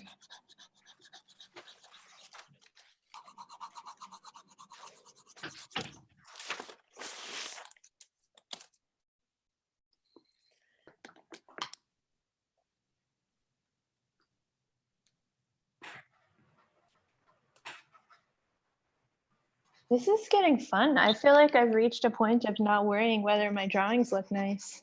Right? Yeah, just like you almost don't stop. Yeah, I love that part. Yeah, my hands are covered in graphite now. Very messy birthday cards. I got you a margarita for your birthday. Oh, I love it. Nice. Oh, thank you all. I love these so much. Get you one, Bill. Hey, hey, Bill, I made you a T-shirt for your birthday. I love it. Wait, that's for me. That we should make that because it's kind of like, yeah, that's what I am. Well, it should be that drawing of the T-shirt, right? The drawing of the T-shirt. T-shirt. Yes. Done. Who's got money to print those up?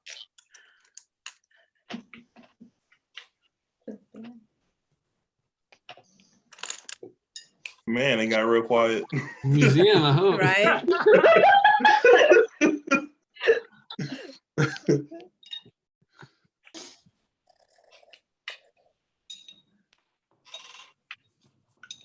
One prompt could be a drawing of something that you miss or something that you would like to do. Oh, yeah. I like How do that. you draw everything? I know. Yeah.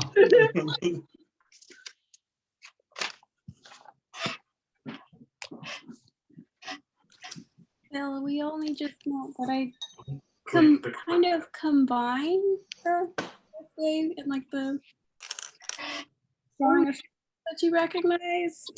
So, like I love it. That's amazing. My Wait. partner with my eyes closed. Oh, Yeah, like a birthday bear. Oh, Wait, I I love want to. it. It's so good.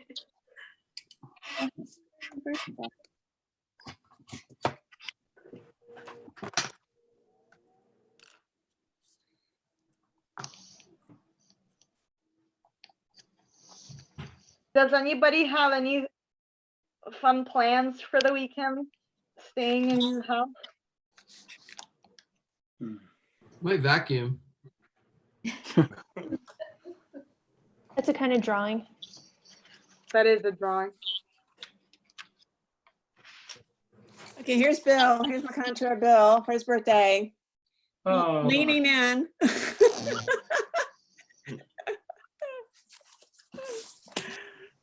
I love it.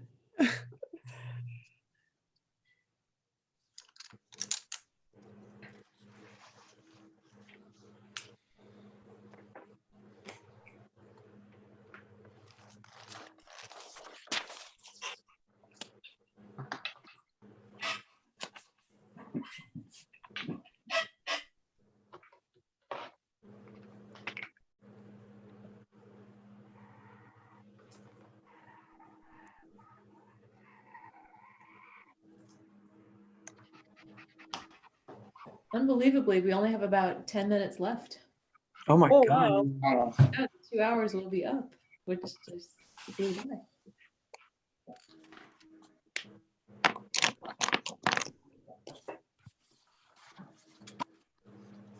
It's hard to believe. I know. That's the thing is it's like you start and then you're like, where did that time go? Mhm. Bill, here's your birthday card. It's a piece of pie, and there's Ooh. a bunch of little ants coming to the Oh, I love it. pumpkin pie or pecan pie, whichever you like better.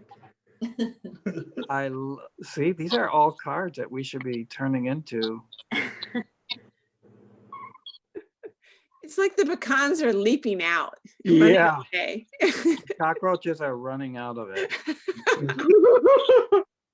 Sort of like the anti-maggot.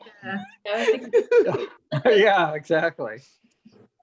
I like drawing swarms of ants on things. So I draw like this or like honey or something sweet. The ants don't even really have like bodies. They're just Right. basically. Who posted a video of them drawing on a piece of paper when there was an ant crawling on it, and each time they drew a pencil line, the ant would not cross it? Oh yeah. Yes. That was like a famous drawing, wasn't it? I don't know. Someone posted a video of it on the other day on the thing. I think it's a real thing that people do. There was a grad student at UNC that did that. She would like draw their trails. Uh-huh. Yeah. Yeah.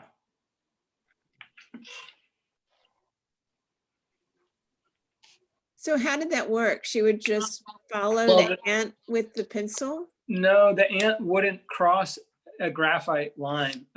So when they drew, the ant would turn the course and run the other way. So And where then they would that hit lead it you? off with a new That was line. this is a different thing.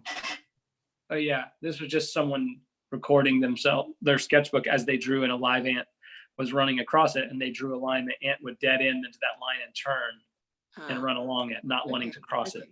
Okay. Wow. But then the other girl that was at UNC, she would like have an ant on there and she would like follow its path. Oh, okay.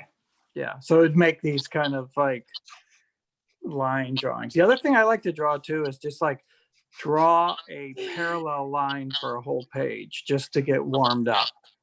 And then I want the thought bubble of what the ant is probably thinking. No, that's a comic.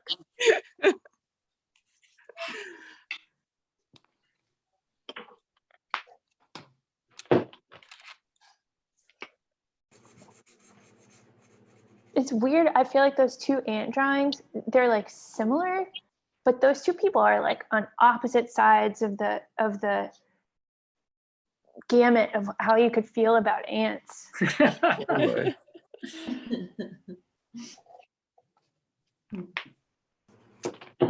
I have a mosquito that I killed on a page of my sketchbook in 1998 in Italy that's still there.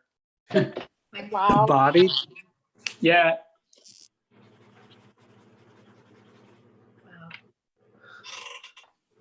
I love it.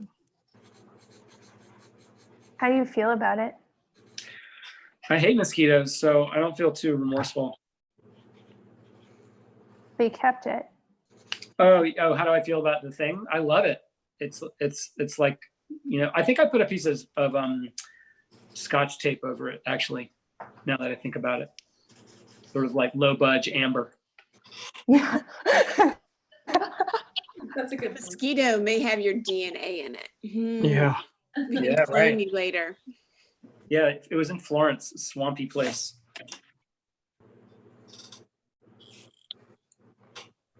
I drew a picture of something I missed. Let's see it. You got to talk. It's I miss going out for cocktails, but I get really fancy cocktails, so I can only afford to get one and drink it really slowly. That's right.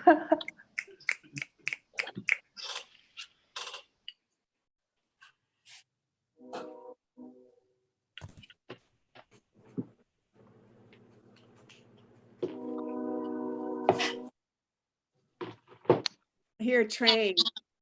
Me too. Yeah, it's mine. I'm right by the tracks.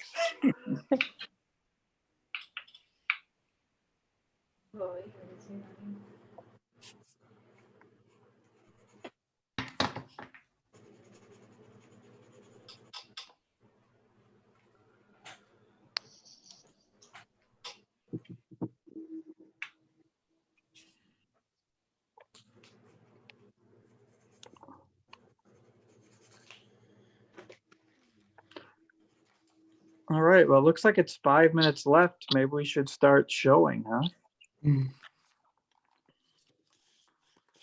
Yeah, what have you been drawing, Bill? Oh, not much. I'll have to edit down the good ones. Well, that's debatable too. I did draw a mountain of maggots. Oh, I love it.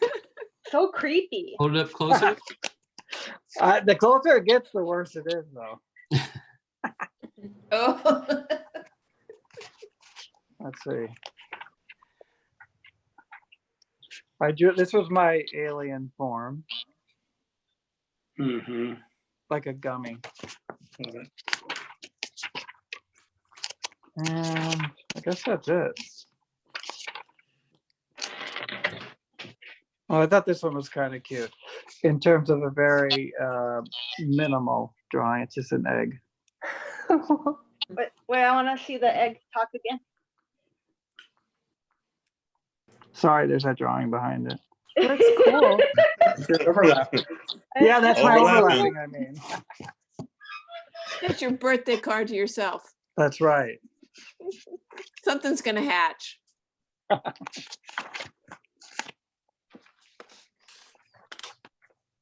Oh, and I did a perfume bottle for ambergris. I'm like totally gonna go Google that now.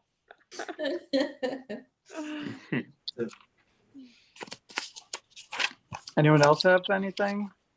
I finished my mole rat watermelon drawing. I'm really proud of it.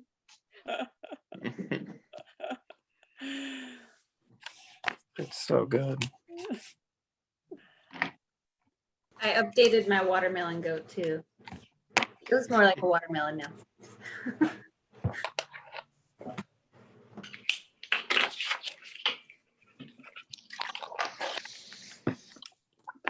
I did like a sensual elf there at the end.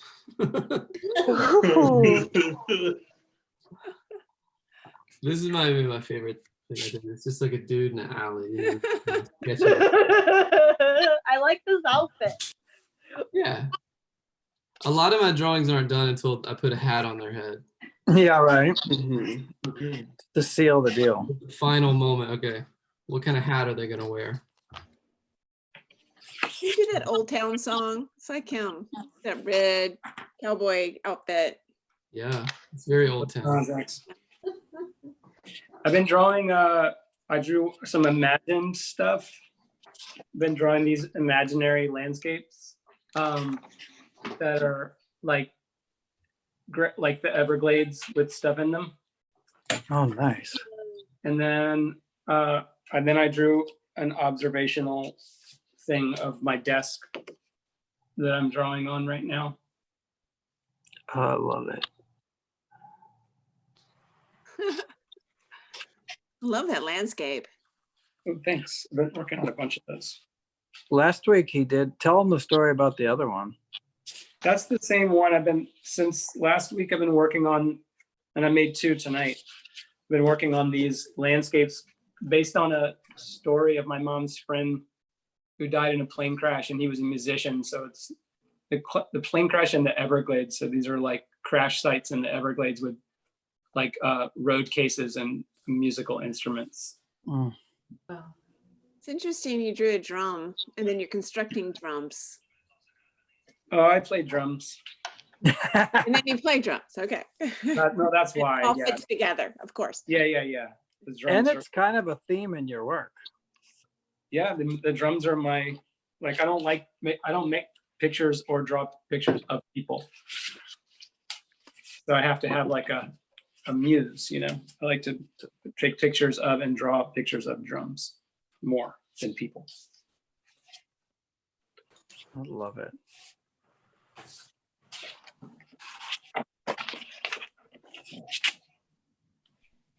And then I drew more t-shirts for Bill. Collection. Yeah. Right, you don't have to, that means you don't have to print as many. That's right. See if Victor can help you out, Bill. I'm putting my order in now. Yeah. Draw me a t-shirt. Well, we have about 1 minute left. If everybody wants to sign off. Angela, show us your work, girl. Oh no, I'm not really drawing. I've got like. What did you make, Angela? I can show this. It's the pattern continued. On that. Oh yeah. And it's also a birthday card. Oh. There you go. Oh. Happy Gash's birthday.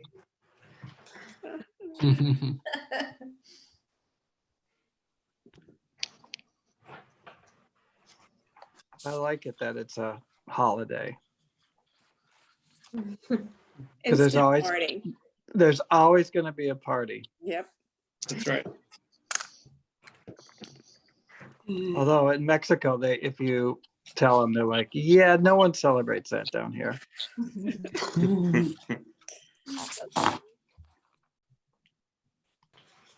Well, today is a huge holiday in many countries. Oh yeah, International Workers' Day. Yeah, happy May Day. May pop. Beltane, right?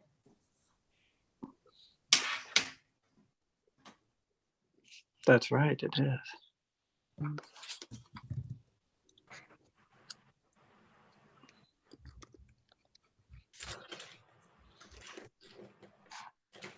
Well, thanks for including me, everybody. It's been really fun. Thanks for coming. Being here. Yeah, thanks for being here.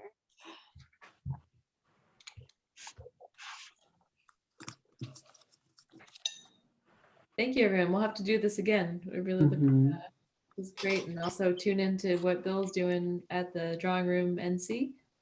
Yep. All along. We'll be having more groups pop up, more like all different skill sets very shortly too. We're going to try to do some things with elsewhere as well. So Wonderful. Well, thank you for bringing it to the NCMA. well, thanks for having us. Everyone, have a good night. Good night. Bye. Bye. Bye, everybody. Oh, Julia, it's nice to see you.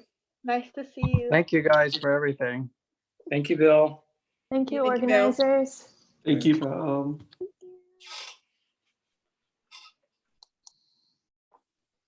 just gonna stay on.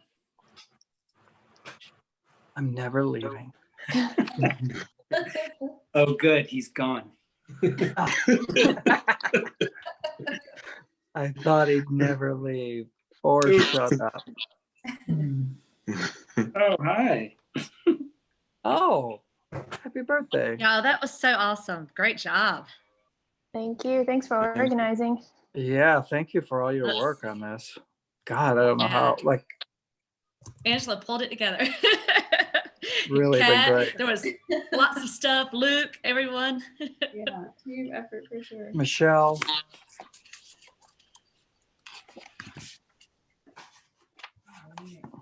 This was fun. I had a good time. Yeah, me too. I always love drawing, so. Well, I'll have I to think, check it out when y'all do it with Elsewhere. That sounds like something to follow. yeah, definitely. And we also want to start one with parents with kids, Oh yeah.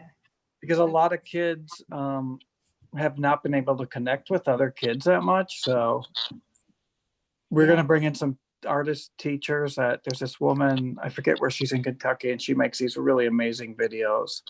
So there's a lot of great resources out there. So. Well, keep us connected because we love to partner when there's great things going on. Oh yeah, for sure. All right. Thank you, everyone. All right. Thank you. Good night. Bye. Good night.